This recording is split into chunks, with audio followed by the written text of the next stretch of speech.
Hello everyone, welcome back to Tech of All Trades. Now today's video we're going to be looking at a phone that is pretty legendary in the Android world. This is the Google Pixel XL. This is the 5.5 inch model and it's 32 gigs and it comes in this nice white and silver color. Now this phone came out 4 years ago, pretty soon here in October of 2016. Now this phone was pretty revolutionary at the time. This was Google's official first phone that they brought to the market as just by themselves with no secondary production. Now this phone has, as I mentioned before, a 5.5 inch screen which runs at 1440p, which is a pretty good resolution screen here. And then going over cameras, this thing has a wide angle 12.3 megapixel rear facing camera that is capable of 4K recording at 30 frames per second. Now as for the front camera, it has a 8 megapixel camera with a aperture of 2.4. I'm so sorry, I'm just a little off today. And it's 8 megapixels and it's capable of 1080p at 30 frames per second video recording, and it takes pretty good pictures for an Android phone. Now going over a couple of other things here, this thing did pretty good when it came to taking pictures. This thing is actually pretty well known for its picture quality, one of the best in the business. As you can see, the reflections on the water is pretty good. Now looking into apps, this thing runs on the Google Play Store.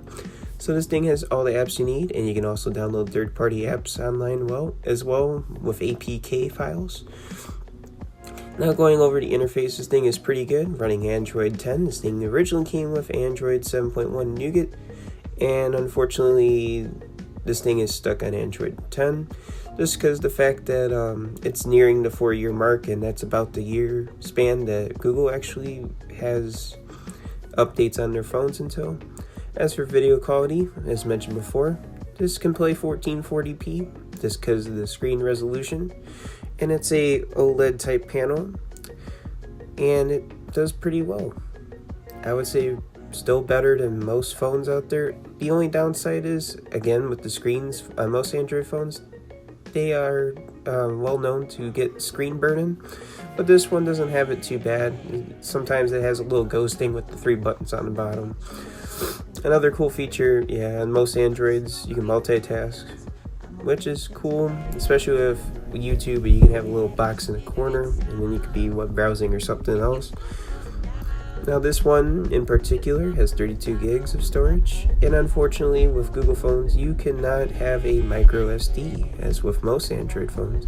So you're basically stuck with what you got, what you paid for. Now currently right now these phones are actually running about between $30 to $70 on the market right now. As mentioned before, I bought many of my devices from Mercari, which is exactly where I got this phone from. I'll throw a screenshot up of how much I paid for this thing, which was about $34 including shipping. Now it didn't come with a charger, had to get it, but still for a phone that's probably altogether under $42, and it comes in this excellent design. And it's pretty good looking, and most people would think it's a brand new phone anyway, since they've done the same design for the last 4 years. But other than that, if you enjoyed watching this video, please hit that sub button down below, and we'll catch you in the next video.